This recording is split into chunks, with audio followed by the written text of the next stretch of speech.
Olá, turma do sexto ano, tudo bem? Aqui é o professor Giran e bem-vindos a mais uma aula de artes. Turma, hoje a gente vai falar um pouquinho sobre o artista Heitor dos Prazeres, tá? A gente começa pela página 34, tá? Vamos até a página 36. A gente vai falar um pouquinho do artista, né? De quem ele foi. Nessa imagem aqui, a gente pode perceber que é uma imagem de uma roda de samba, né? E ele se chama Samba no Asfalto, pintada em 1959 por Heitor dos Prazeres.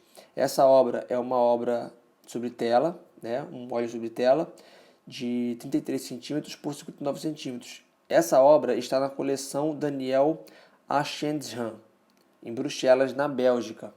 Lembrando que Heitor dos Prazeres era um pintor brasileiro, tá?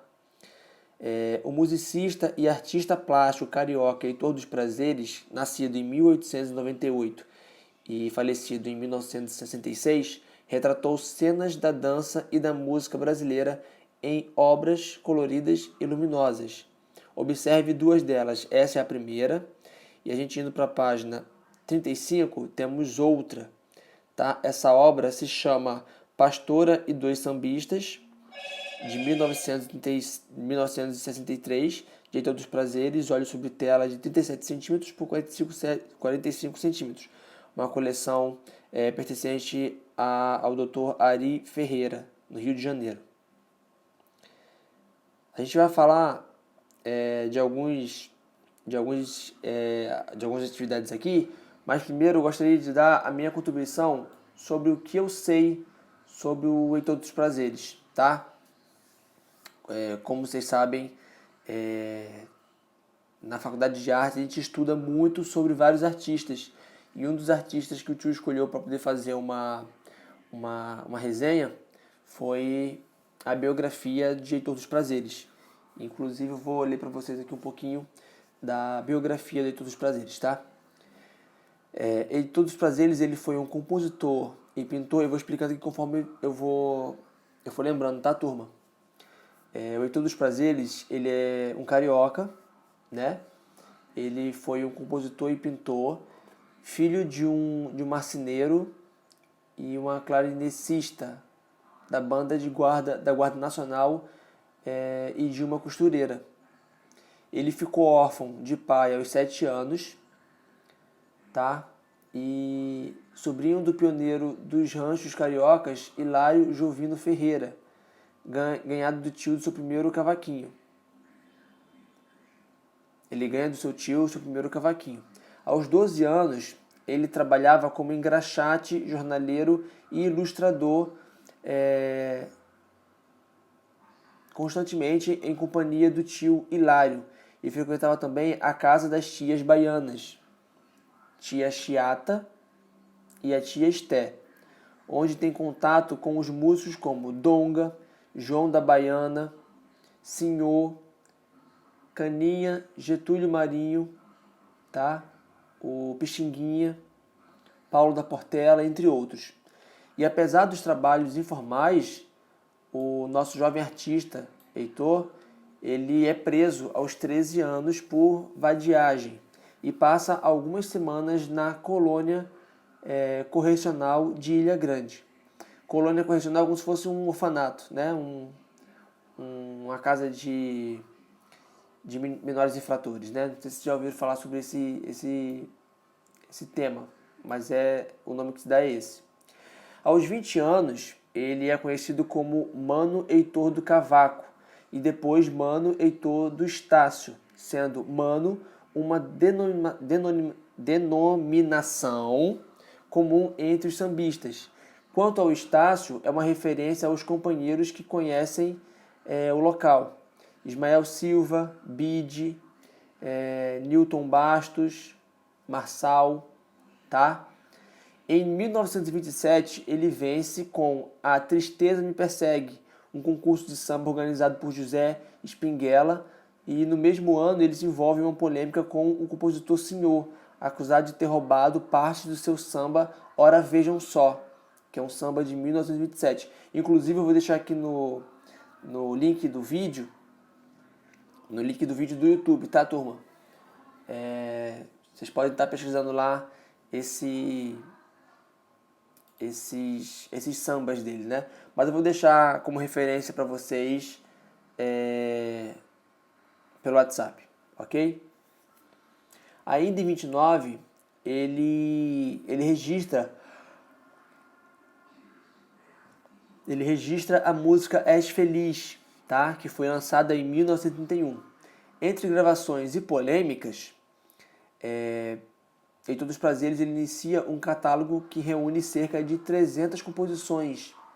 Ele cria também, em 1930, um coro feminino como acompanhamento, né? E em Todos os Prazeres e Sua Gente, com o qual excursiona, né? Faz uma excursão e se apresenta no Uruguai.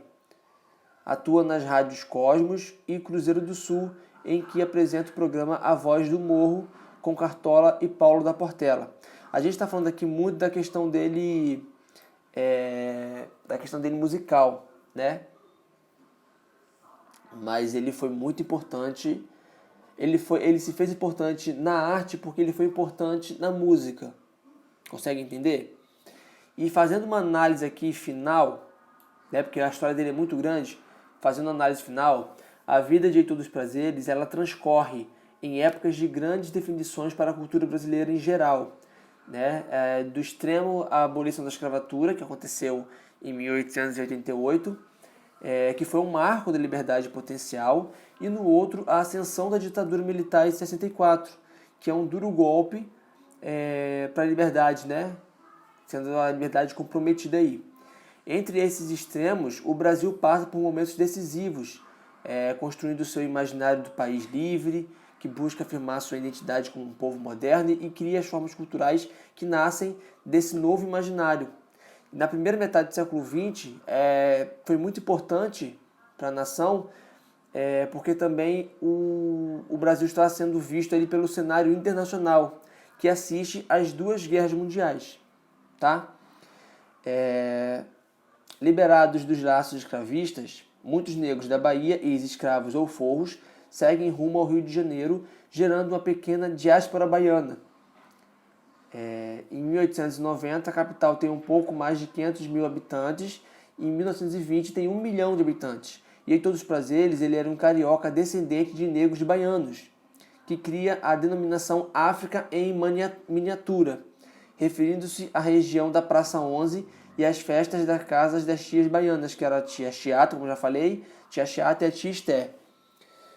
Se no novo Estado republicano ele trabalha uma série de reformas com moldes franceses voltados para atender a elite, a pequena África passa a gerar as suas próprias formas de convívio, que foi essa questão da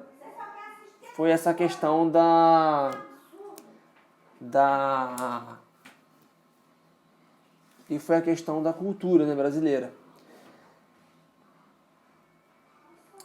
Bom, depois dessa aula, a gente pode fazer esses exercícios aqui, ó. Converse com os colegas do professor. Em qual obra vemos os instrumentos de corda? De que família são os instrumentos retratados na obra Pastora e Dois Sambistas? Que estilo musical as pessoas retratadas estão tocando? Como você chegou a essa conclusão? Como você descreveria, né, as duas obras do artista? São todas as perguntas que vocês vão responder, e qualquer dúvida o tio vai estar aqui para ajudar. Indo para a página 36, que é a nossa última página que a gente vai analisar, né, hoje, a gente vai falar aqui um pouquinho, né, já falou bastante do Heitor dos Prazeres, mas a gente vai falar de uma forma bem abrangente, bem simplificada. Heitor dos Prazeres nasceu, como já falei, no Rio de Janeiro, em 1898. Ele era filho de marceneiro e uma clarinetista, tá? Da banda da Guarda Nacional e de uma costureira. Ao longo de sua vida, foi engraxate, jornaleiro, ilustrador de jornais e músico. Sambista e incansável defensor da cultura popular, participou da criação de grandes escolas de samba do Rio de Janeiro, como a Estação Primeira e a Mangueira. Uma Estação Primeira de Mangueira. Autodidata, só começou a se dedicar à pintura próximo aos 40 anos de idade, e a partir da década de 50 começou a ganhar projeção nacional e internacional. participando da primeira Bienal Internacional de São Paulo. Ele teve suas pinturas reveladas, né, para o cotidiano do povo e a alegria das manifestações culturais brasileiras. Ele faleceu em sua cidade natal aos 68 anos. Então é isso aqui. Perceba ele fazendo as pinturas dele, né? Então foi isso, turma. A aula de hoje foi essa. Eu vou deixar os vídeos linkados no canal do YouTube. Vocês podem estar pesquisando lá no canal do YouTube, que é Professor Gerran. Mas eu vou deixar aqui referências no nosso grupo, tá bom? Turma, espero que vocês tenham gostado. Na próxima aula, a gente vai falar... cadê aqui? A gente vai falar sobre os sons, tá? Mas isso aí é uma outra atividade que a gente fez na próxima aula, tá bom? Turma, um grande beijo, fique com Deus. Boa atividade, boas aulas. E qualquer dúvida, eu te dou lá para responder. Tchau, tchau.